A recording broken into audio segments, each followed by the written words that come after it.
বন্ধুগণ, অনেক দূর থেকে আপনারা মিছিল করে হাঁটতে হাঁটতে আসছেন, আমি দেখলাম। আজকে তো ডায়াসি তৈরি হয়েছে, মঞ্চ তৈরি হয়েছে, মঞ্চে একা বসে আছেন বলা আমাদের মাননীয় সভাপতি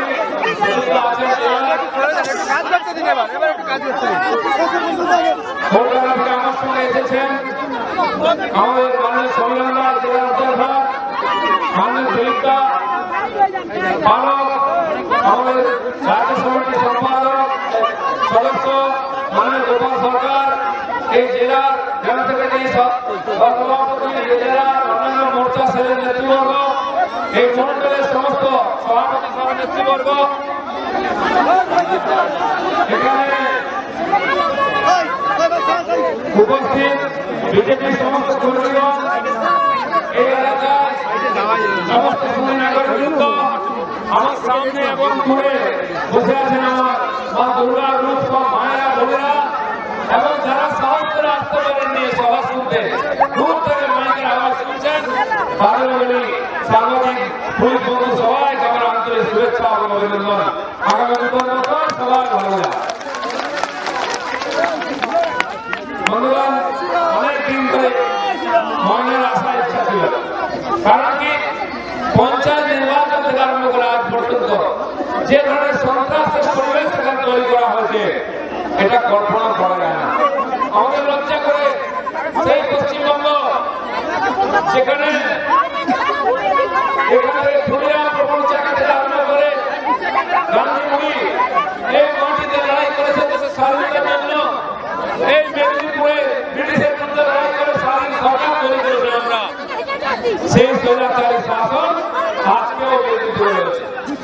ভারতীয় জনতা পার্টিকে সভা সমিতি করতে দিচ্ছে না, মিটিং করতে দিচ্ছে না, মিছিল করতে দিচ্ছে না, পঞ্চায়েত নির্বাচনে নমিনেশন করতে দিচ্ছে না, নমিনেশন করলে প্রচার করতে দিচ্ছে না, প্রচার করলে ভোট দিতে দিচ্ছে না, আর ভোট দিতে পারলে ভোট বুঝতে দিচ্ছে না, লুট করে দিচ্ছে।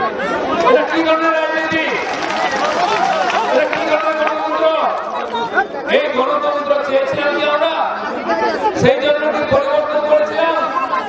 সেই 11 সালের রোদ্রে দাঁড়িয়ে মা বোনেরা সবাই বলেছিলেন পরিবর্তন চাই, পরিবর্তন চাই, দিদিকে মুখ্যমন্ত্রী চাই।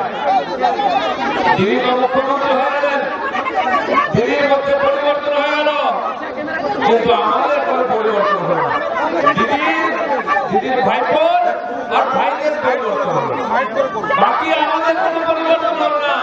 সেই অবস্থা আছে, মনে আসতে গেলে সেই ভাঙা রাস্তা এখন বেরোবার জায়গা নেই, যাওয়ার জায়গা নেই।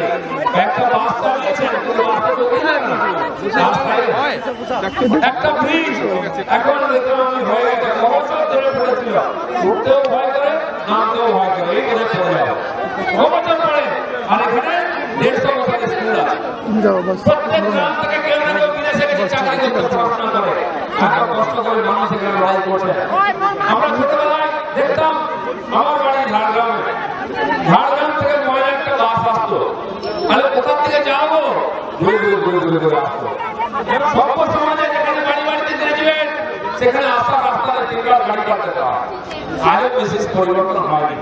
অথচ এখান থেকে জিতেছে, এমপি হচ্ছে, এমএলএ হচ্ছে, মন্ত্রী হচ্ছে, সাধারণ মানুষ ভোট দিয়ে জিতিয়েছে, সাধারণ মানুষের কথা ভুলে গেছে। আজকে সেই কথা বলতে যাচ্ছি আমরা, তাই আমাদের মিটিং করতে দেওয়া হচ্ছে, কেস দেওয়া হচ্ছে, পেটানো হচ্ছে, জেলে বন্ধ করা হচ্ছে। এখানকার মানুষ পরিবর্তনের জন্য চেষ্টা করছিলেন, তাই পঞ্চায়েতে 3টে বিজেপি, 3টে সিপিএম আর 6টা 7টা এজেন্ডা টিএমসি হয়েছে, 21টা সিট, সেখানে 15টা টিএমসি, 11টা জিতিয়ে গণমতে তারা করেছে প্রধান। কেন লোক আপনাদের জিতিয়ে দিল, তাও এক জায়গায় থাকতে পারছেন না? কারণ ধান্দা করতে এসছে, মানুষের কাজ করতে আসছেন, গ্রামে এসছেন, ভাগবত গন্ডগোল সব এদিকে চলে গেল, সাধারণ মানুষের বিরোধিতা করে। তাই 4 মাস ধরে প্রায় 150, 200, 300 জন মানুষ বাড়িতে শুতে পারছেন, রাত্রবেলা পুলিশ গাড়ি নিয়ে পৌঁছে যাচ্ছে। এই গুন্ডাদের ভয় মানুষ বাড়ি থাকতে পারছে না, পেটাচ্ছে, মারছে। প্রায় 120 জন মানুষকে অ্যারেস্ট করেছে পুলিশ। কি অপরাধ করেছে তারা?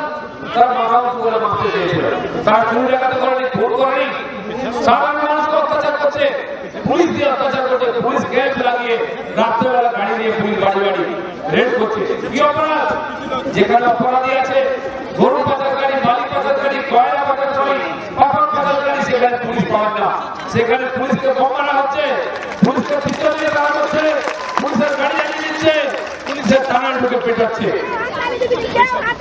মানুষকে ভয় দেখাবার জন্য পুলিশ আছে। গুন্ডা ডাকাত, চোর, মাদক, তোরা বাজার ঘুরে বেড়াচ্ছে, গায়ে হাত দেবে না। কিছুদিন আগে কাঁথিতে এক পুলিশ অফিসারকে পেটানো হয়েছে। কোথায় কোথায় না, কলকাতাতে দুজন পুলিশ অফিসার খুন হয়েছে। আর উত্তরপ্রদেশে একজন পুলিশ মারা গেছে গুন্ডাদের হাতে। দিদিমণি চেঁচামেচি করছেন। এখানে তো পুলিশকে রোজ পেটানো হয়, গাড়ি জ্বালিয়ে দেওয়া হয়, থানা জ্বালিয়ে দেওয়া হয়। কেন? পুলিশের চাকরি করাটা পাপ হয়ে গেছে এখানে। সেই বেচারা পুলিশ মার খাওয়ার ভয় কি করে? যার নামে টিএমসি কেস দিতে বলে তাকে কেস দেয়, আমার নামে কেস দেয়, আপনাদের নামে কেস দেয়, ভদ্রলোকের কেস দেয়, চোর ডাকাতের গায়ে হাত দিতে পারে। গোপালদা বলছেন পুলিশের বড় হলে তার আর মেয়ে জুটবে না, পুলিশের চাকরি করলে বিয়ে হবে না। লোক জানে পুলিশকে কিভাবে অত্যাচার করা হচ্ছে আর পুলিশ কিভাবে কাজ করছে টিএমসি হাত ধরে। যে গুন্ডারা, যে নেতাদের কোমরে জড়িয়ে দিলে জেলে ঢোকানো উচিত পুলিশের, পুলিশ তার কাছে সেলুট আছে, কামড়াই করছে। আর আমি এই কথা বুঝে বলে পুলিশ বলছে আপনি মোটর দালাল, আপনাদের দিকে জয়ের মহাও। হ্যাঁ, আপনারা যখন আমার গাড়ি ভেঙেলেন গুন্ডারা, সেদিন কাঁথিতে এসছিলাম, চোর রাস্তার উপরে ঢিল মারছে, আগে ইট মারছে, গাড়ি ভেঙে দেওয়া পুলিশ দাঁড়িয়ে আছে। যখন আমাদের কর্মীদের মাথা ফাটিয়ে দেওয়া হয়, হাত পা ভেঙে দেওয়া হয়, তখন পুলিশ কোথায় থাকে? যখন গাড়ি ইসলামপুরে পুলিশ পুলিশ কোথায় থাকে? যখন গুন্ডারা রাস্তায় বেরোলে আমাদের মামলাদের হাত ধরে টানে, কাপড় ধরে টানে, তখন পুলিশ কোথায় লাগে? পুলিশের যত বীরত্ব বিজেপির লোকের বিরুদ্ধে কেস দেওয়া। আমি তাই বলেছিলাম এর জবাব আমরা দেবো। হাজার হাজার লোককে কেস দিয়েছে, পঞ্চায়েত ইলেকশনে 10,000 বেশি লোককে কেস দিয়েছে, 11,000 বেশি লোক অ্যারেস্ট হয়েছে। এমন কোন গ্রাম নেই কেস হয়নি। এখন এখানকার লোক বাড়ি ছাড়া, এখনো জেলে আছে। কি অপরাধ করেছে তারা? ডাকাতি করেছে, চুরি করেছে। শিক্ষিত ভদ্রলোকের নেই করে তাকে পুলিশ দিয়ে অত্যাচার করেছ। ঠিক ইংরেজের যে অবস্থা হয়েছে তার চেয়েও খারাপ অবস্থা। আমরা যে ব্রিটিশের সূর্য অস্ত যেত না, সারা দুনিয়ায় রাজত্ব ছিল, তাকে কেউ কুকুরের মতো তাড়া করে আমরা স্বাধীন রাজ্য স্থাপন করেছিলাম কংগ্রেসে। কি করেছিল কিনা? আর কোথাকারকে টিএমসির গোটা বদমাশ ডাকাতের পার্টি তাকে সরাতে দুটো দিন লাগবে, একটা 19-এর নির্বাচন আর একটা 21-এর নির্বাচন। ঠিক সিপিএম এরকম অত্যাচার করতো, তাকে পরিবর্তন করেছিলাম। বন্ধুরা, ভারতবর্ষে যখন পরিবর্তন এসছে, পশ্চিমবাংলায় যখন পরিবর্তন এসছে, আগে মেদিনীপুরে এসছে পরিবর্তন। এই পূর্ব মেদিনীপুর, পশ্চিম মেদিনীপুরে বীর সন্তানরা লড়াই করেছেন, অন্যায়ের বিরুদ্ধে, পুলিশের বিরুদ্ধে লড়াই করে পরিবর্তন। প্রথম মেদিনীপুরে পরিবর্তন, তারপরে বাংলায় পরিবর্তন, তারপরে ভারতবর্ষে পরিবর্তন হয়েছে। কিন্তু আজকে উল্টো হয়ে গেছে। অন্যদিকে পরিবর্তন হলে ভারতবর্ষে মেদিনীপুরে এখন অত্যাচার চলছে। তাই আগামী 2019-এর নির্বাচনের পরিবর্তন এখান থেকে হবে। অধিকারী ব্রাদার্স এন্ড সন্স এই কোম্পানির আমরা চলে যাওয়ার নির্বাচন। এই দুধের দোকান, এই ইটের দোকান, এই বালির দোকান, এই সিন্ডিকেটের দোকানের হলিয়া তোলাবাজির দোকান, অধিকারী ব্রাদার্স এন্ড সন্সের এই কোম্পানি আমরা তুলে দেবো। এদের আর বিজনেস করতে দেবো না। অনেক কামিয়েছেন, শান্তিতে বাড়িতে বসুন। তাই বন্ধুরা, আমি যখন আসছিলাম আমাকে রিপোর্টাররা ফোন করছিলেন, কেন বলছি আপনি একটা কি বলেছেন, প্রধানমন্ত্রী করে দেবেন মমতা ব্যানার্জিকে। আমি কেন বলে টিভিতে চলছে, আমি কেন সারা পশ্চিমবাংলার লোক লাগলেও মমতাকে প্রধানমন্ত্রী করতে পারবে না। কি সম্ভব হবে? 42টা সিট আছে পশ্চিমবাংলায়, তার তো বাইরে কোথাও দোকান নেই। এখানে ত্রিপুরা, আসামে আমরা দোকানে তালা দিচ্ছি। আর এখন 34টা সিট আছে। আমি বলছি দিদিমণিকে তো ভাই ভাই আগামী ইলেকশনে 34টা সিট জিতে দেখিয়ে দিন, তাহলে মেনে নেব আপনি প্রধানমন্ত্রী। ভারতীয় জনতা পার্টি ঠিক করেছে দিদিমণির এখানে আমরা থেকে বেশি সিট জিতবো। আর দিল্লিতে নরেন্দ্র মোদী প্রধানমন্ত্রী আছেন, নরেন্দ্র মোদী উড়িষ্যায় প্রধানমন্ত্রী হবেন। যতদিন প্রধানমন্ত্রী আছেন, যতদিন নরেন্দ্র কোনো চান্স নেই, ওইটি এসে থাকতে হবে। আমি বলছি আপনি প্রধানমন্ত্রী হতে স্বপ্ন দেখছেন, পশ্চিমবঙ্গের বাইরে একটা সিটে দাঁড়িয়ে জিতিয়ে দেখান। পশ্চিমবঙ্গের বাইরে টিএমসি একটা সিট জিতিয়ে দিক, তাহলে ভাবলাম হ্যাঁ প্রধানমন্ত্রী হবে। সেই জন্য বন্ধুগণ, পাগলেও বিশ্বাস করবে না যে মমতা ব্যানার্জি প্রধানমন্ত্রী হবে। আমরা তো সুস্থ মানুষ। আর এটা নিয়ে তুলনা হচ্ছে, আর সিপিএম আর কংগ্রেসের বন্ধুদের খুব রাগ। আমি কেন বললাম, আমি যদি টিএমসি হয়ে গেছি, আরে আমি তো টিএমসির খবর শোনার জন্য স্বপ্ন দিতে যারা মানুষের উপরে ব্যবহার করেছে, অত্যাচার করেছে, তাদের শেষ দিন এগিয়ে আসছে 19 থেকে তার খবর শুরু হবে। এই বছর শুরু হচ্ছে, আমরা দেখিয়ে দেবো। জানে ওরা মানুষ ভোট দেবে না, তাই পঞ্চায়েতে ভোট দেয়নি। পুরসভা সকলরা ইলেকশন ছিল, ক্যান্সেল করে দিয়েছে, ডিসেম্বরে ভোট বার করে দিল, সেটাকে জুন মাসে নিয়ে গেছে। কত চলবে? বিজেপি হচ্ছে, টিএমসি পেছনে সিপিএম কমান্ড করছে, বিজেপি টিএমসি কে সাপোর্ট করছে। যে কাকে সাপোর্ট করছে তার প্রমাণ কোথায়? 19 তারিখ জানুয়ারি টিএমসি মিটিং হচ্ছে ব্রিগেড গ্রাউন্ডে। কোন মিটিং চলছে? আপনারা কি নিমন্ত্রণ করেছে? 19 তারিখের জন্য চিঠি এসেছে আমার কাছেও আছে, কিন্তু মুখ্যবাবুর কাছে চিঠি গেছে, বিমানবাবুর কাছে চিঠি গেছে, কংগ্রেসের সোমেন বাবুর কাছে চিঠি গেছে, রাহুল গান্ধীর কাছে চিঠি গেছে। বিজেপির কাছে কেন চিঠি যাবে না? জানেন বিজেপি টিএমসি চক্করে পড়বে না।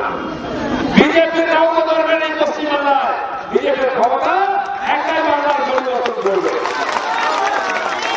আমাদের সঙ্গে আপনার মতো লড়াকু নেতৃত্ব আছে, যারা লড়াকু কর্মী আছে, এই মা বোনেরা অত্যাচার সহ্য করে এখানে এসেছেন।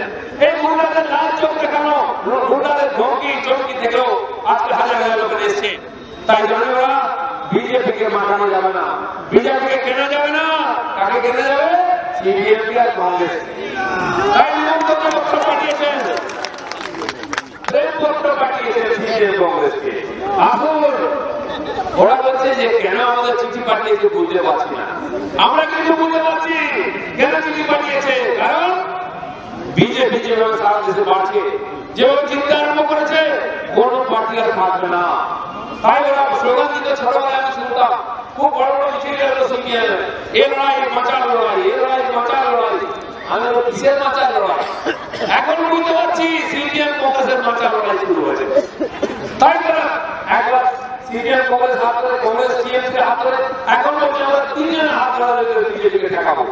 3 জন কেন? ভারতবর্ষে যত পার্টি আছে একদিকে হয়ে যান, ভারতীয় জনতা পার্টি একদিকে আছে। আমরা লড়ে জিতবো, জিতে দেখিয়েছি। আমাদের নরেন্দ্র মোদী আর অমিত শাহের নেতৃত্বে ভারতবর্ষে যে পরিবর্তন হয়েছে, সেই পরিবর্তন কন্টিনিউ থাকবে। সমস্ত ভারতবর্ষে বিজেপি ঝান্ডা উঠবে। নরেন্দ্র মোদী যে কাজ সম্পূর্ণ রেখেছেন, আগামী 5 বছর সেই কাজ সম্পূর্ণ করে ভারতবর্ষকে দুনিয়া শেষ দেশ বানাবেন, এটা আমাদের সংকল্প। পঞ্চায়েত থেকে অত্যাচার সহ্য করে আমরা বাড়ি দিতে চাই। হাজার হাজার লোকের বাড়ি ভেঙেছে, 1,500 বাড়ি ভেঙেছে। আমাদের কর্মীরা গরিব মানুষ কালের চাল, দিনের চাল ভেঙে দিয়েছে, এলবেস্টার চাল ভেঙে দিয়েছে। সারাদিন লোক বাড়ি ছাড়াতে। এখনো মতো 39 জন কর্মী মারা গেছে নেতৃত্বে রাজ্যে বিজেপি। এখানে একজন আমাদের কংগ্রেসের তার স্বামী, তাকে খুন করেছে এখানে। তার বাইরে টিএমসি করে তারা বললো মদ খেয়ে মারা গেছে। খালি পশ্চিমবঙ্গের তো মদ খেয়ে মারা, জঙ্গল মহলে দেখুন ঝাড়গ্রামে সবররা মারা গেছে। 8 জন গরিব আদিবাসী সবররা মারা গেল, খেতে পায়নি বলে দিনের প্রতি। মমতা ব্যানার্জি বলছে না অনাহারে মারা যায়নি। সে মারা গেছে, বলছে মদ খেয়ে মারা গেছে। যে ভাত খেতে পারছে সে মদ খাচ্ছে। যদি মদ খেয়ে থাকে, পরের দিন থেকে ওখানে গিয়ে আপনি হাঁড়ি পুড়ি দিয়ে গেছেন, লোকেরা রান্না করে ওদের খাওয়াচ্ছে। যদি খাবারের অভাব নেই, ভাত রান্না করে খাওয়াচ্ছে না। আর নদিয়ায় দেখুন মানুষ 20 মদ খেয়ে মারা যাচ্ছে। পশ্চিমবাংলার গরিব মানুষের বাঁচার কোনো অধিকার নাই, হয় না খেতে পেয়ে মারা যাবে, নাহলে মদ খেয়ে মারা যাবে। তার দিদিমণি আগে ঘোষণা করেছেন 2 লাখ টাকা দেবেন। 2 লাখ টাকা কাকে দিচ্ছেন? যে ঘরে দিচ্ছে সেও 2 লাখ টাকা, যে মদ রাখে সেও 2 লাখ টাকা। আছে আমাদের ছেলেরা, আমাদের সময়ের একজন মিলিটারি ভাই, সে লড়াই করে কাশ্মীরে প্রাণ ছিল, যে দেশের সীমা রক্ষায় প্রাণ দিচ্ছে, তাকেও 2 লাখ টাকা দিচ্ছেন। এই হচ্ছে দিদির বিচার। সবাই পুরোপুরি সমান দল, এর কাছে মান সম্মান নাই, সুরক্ষা। আজকে পশ্চিমবাংলায় সবচেয়ে বেশি ধর্ষণ হচ্ছে, শিশু বিক্রি হয়ে যাচ্ছে। শিশু পাচার হচ্ছে, বাল্য বিবাহ হচ্ছে। আপনাদের মনে আছে বিদ্যাসাগর আমাদের জেলা ছেলে ছিলেন, এখন পশ্চিম মেদিনীপুর। রামমোহন, বিদ্যাসাগর এরা আন্দোলন করেছেন বাল্য বিবাহ তুলে দেওয়ার জন্য। আমাদের ঠাকুমা, তাদের ঠাকুমা তখন বাল্য বিবাহ হতো, আর এই বাল্য বিবাহ রোধ করার জন্য চেষ্টা করেছিলেন। 70 বছরের পুরো 10 বছরের নিয়ে বিয়ে করতো, মহিলা বাল্য বিবাহ হতো। বাল্য বিবাহের জন্য বিবাহ করেছিলেন, চালু করেছিলেন বিদ্যাসাগর দিয়ে ছেলেকে বিয়ে দিয়ে। সেই বাংলা যেখানে প্রথম বাল্য বিবাহ রোধ শুরু হয়েছিল, আজকেও বাল্য বিবাহ হচ্ছে। সারা ভারতবর্ষের মধ্যে এগিয়ে আছে বাংলা। 12 বছর 14 বছরের মেয়েকে বিয়ে দেওয়া হচ্ছে, সে মেয়ে পালিয়ে গিয়ে ভিডিওর কাছে যাচ্ছে, থানায় গিয়ে কমপ্লেন করছে যে আমাকে জোর করে বিয়ে দেওয়া হচ্ছে। কেন? পশ্চিমবাংলার দিকে এগিয়ে দিদিমণি মেলা লেগেছে এগিয়ে বাংলা, এগিয়ে বাংলা। কিসে? খুব ধর্ষণে এগিয়ে বাংলা, বাল্য বিবাহে এগিয়ে বাংলা, দুর্নীতিতে এগিয়ে বাংলা, খুব খারাপি ধর্ষণে এগিয়ে বাংলা। যেখানে ধর্ষণের পরম্পরা চলেছে, সেই 8 বছর থেকে 80 বছরে কোন মহিলা সুরক্ষিত নয়। আপনারা জানেন এই ক্ষমতায় আসার পর সরকার রানাঘাটের সেই চার্চের মধ্যে 70 বছরের নামকে ধর্ষণ করা হলো। তারপরে শান্তিপুরে 100 বছরের পুরো একজন বুড়িকে দর্শন করে হত্যা করা হলো। রামপুরি, দইগুড়ি, কাঠুয়া, রায়গঞ্জ, কুমারগঞ্জ, কোথায় হয়নি ইটাহার, সব জায়গায় মহিলাদের ধর্ষণ হচ্ছে, রেপ হচ্ছে। 4 দিন আগে হঠাৎ আমাদের একজন রাজ্যকর্তার স্ত্রী, মহিলা 40 বছর বয়স, ছেলেকে টিউশন নিয়ে যাচ্ছেন সন্ধ্যাবেলা, তাকে রাস্তা থেকে ধরে নিয়ে গিয়ে 4 জন মিলে রেপ করেছে। তিনি অজ্ঞান হয়ে পড়েছিলেন, হসপিটালে আছেন। এখানে কোনো মানুষের সুরক্ষা নাই। এই যে লুটপাট, লুট খারাপি চলছে, এর পরিবর্তনের জন্য ভারতীয় জনতা পার্টি রাস্তায় গেছে। তাই আমাদেরকে আজকে আবার চেষ্টা হচ্ছে বন্ধুগণ। এই যে নন্দীগ্রাম সারা ভারতবর্ষ থেকে পশ্চিমবঙ্গের রাজনীতি পাল্টে দিয়েছিল, সেই নন্দীগ্রামের অবস্থা কি আছে আজকে? সেখানে কেউ সভাপতি করতে পারবে না। যেখান থেকে এমএলএ হয়ে শুভেন্দুবাবু মন্ত্রী হয়েছেন, তারা জমিদারি মনে করেন। আর সেই জমিদারির কথা আমরা উচ্ছেদ করার জন্য বেরিয়েছি। লালন জমিদারি তুলে দিয়েছি বিহার থেকে, উত্তরপ্রদেশ থেকে জমিদারি তুলে দিয়েছি। ধীরে ধীরে জমিদারি উঠে যাচ্ছে। পশ্চিমবাংলায় যে টিএমসি জমিদারি চলছে, সেটাকে আমরা বন্ধ করবো, সেই ভয় পেয়ে গিয়ে তাই আমাদেরকে ঝাঁপিয়ে পড়েছে। আমরা একদিন জানতাম পূর্ব মেদিনীপুর থেকে ক্ষুদিরাম জন্য ছেলে এখানে বড় হয়েছিল মেদিনীপুরে গিয়ে। এখানে একজনের মহাপুরুষ বিপ্লবীদের মূর্তি আছে, যে চন্দ্রে চলে যায়। আমাদের জেলার মোড়ে মোড়ে সমস্ত বিপ্লবী মহাপুরুষদের কবি সাহিত্যিকদের ছবি আছে। গর্ব হয় আমি অখণ্ড মেদিনীপুর জেলা জন্মেছি, এখন ঝাড়গ্রাম জেলা হয়ে গেছে। কিন্তু বন্ধুরা, এখন পূর্ব মেদিনীপুরের মহাপুরুষকে নান্টু প্রধান নাম শুনেছেন আপনারা? হাসছেন। আপনাদের জেলার লোক তার মূর্তি তৈরি করছে, ছড়িয়েছে। কেন? কি বড় কাজ করেছে? স্বাধীনতা আন্দোলনে লড়াই করেছে, ইংরেজ মেরেছে, বই লিখেছে, নাকি সিনেমা করেছে? ভগবানপুর এলাকায়, পিংলা এলাকায় 600 একর জায়গা জমি নোনা জল ঢুকিয়ে দিয়ে ভেড়ি করে মাছের চাষ করছিল গরিব মানুষের কথা কেউ শুনিনি। সুরেন্দ্রবাবু ডান হাসছিল, মানুষের অত্যাচারের সীমা পার হয়ে গেল। একদিন 5টা গ্রামের লোক ঘিরে তাকে কুকুরের মতো রাস্তায় ফেলে ফিরিয়ে মারল। সেই অত্যাচারের প্রতিমূর্তি, সে হচ্ছে টিএমসির কাছে মহাপুরুষ। এরকম লোকের মহাপুরুষ তৈরি করা হচ্ছে, তাই তার স্ট্যাচু তৈরি করা হচ্ছে। কি এই পূর্ব মেদিনীপুরের পবিত্র মাটিতে নান্টু প্রধানের মতো অত্যাচারীদের স্ট্যাচু তৈরি হবে?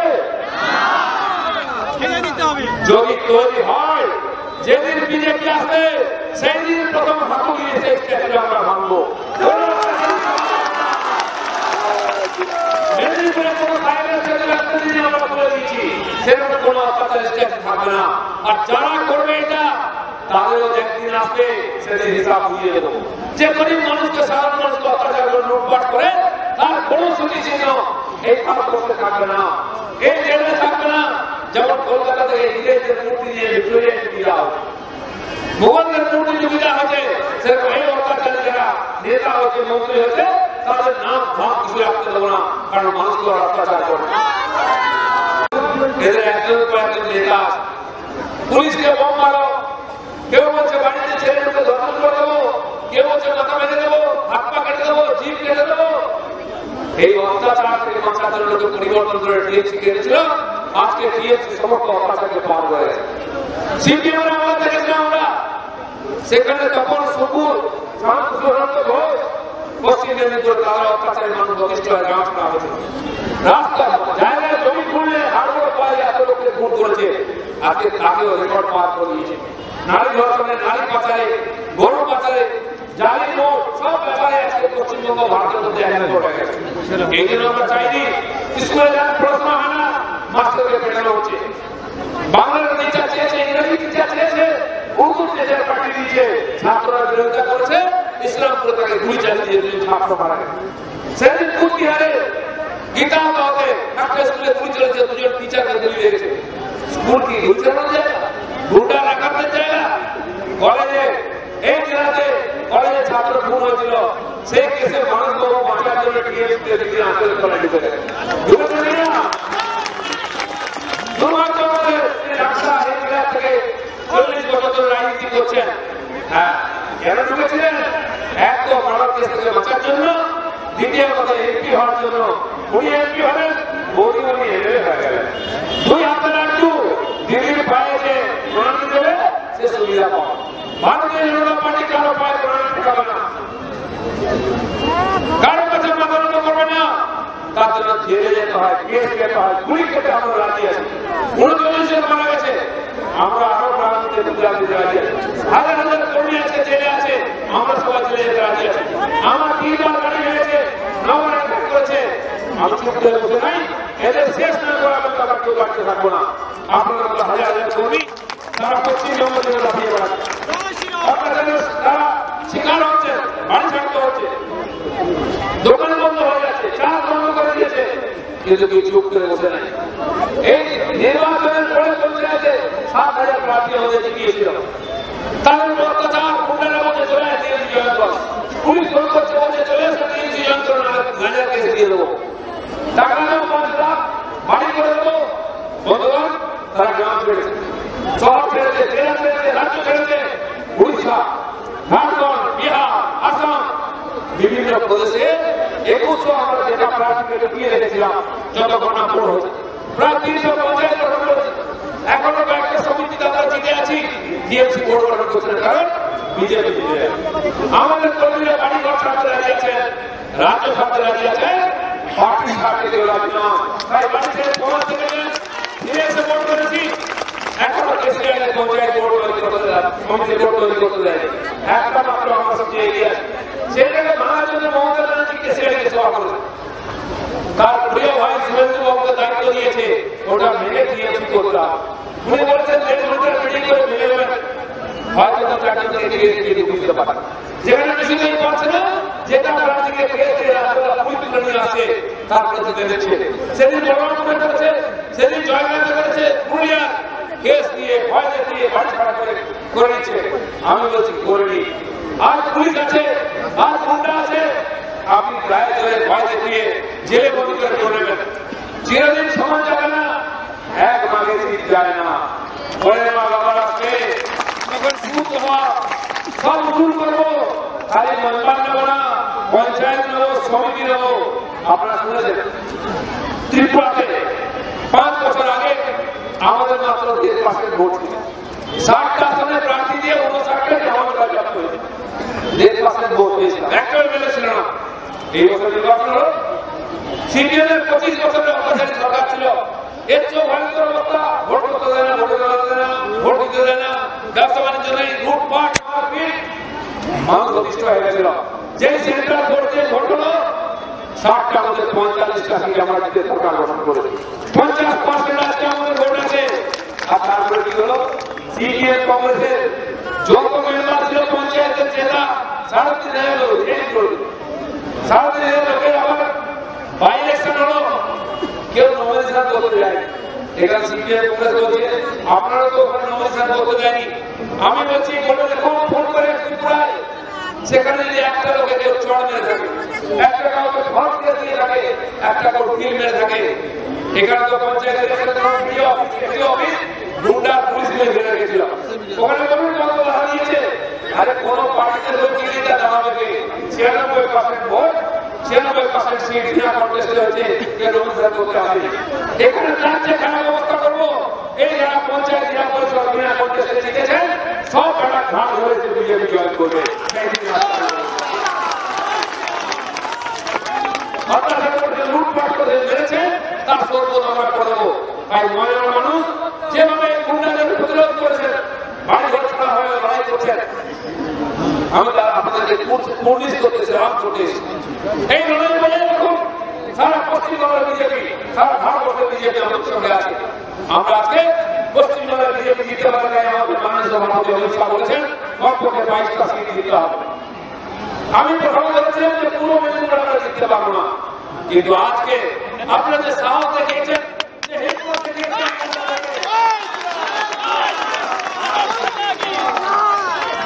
যদি বিজেপি একটা সিট যেতে বৌনি করে সেটা তমলুক সিট দিয়ে হবে। কি হবে তো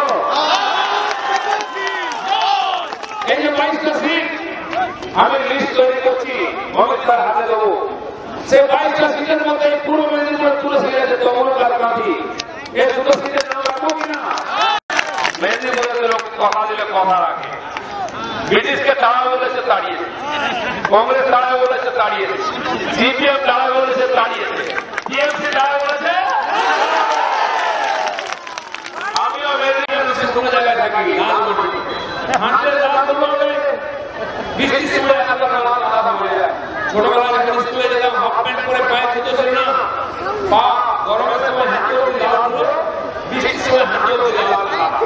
সেই জঙ্গল মহল থেকে আমি এসেছি একজন সাধারণ চাষির বাড়ি থেকে ভারতীয় জনতা পার্টি প্রথমবার একজন চাষার ছেলেকে রাজ্যে সভাপতি করে।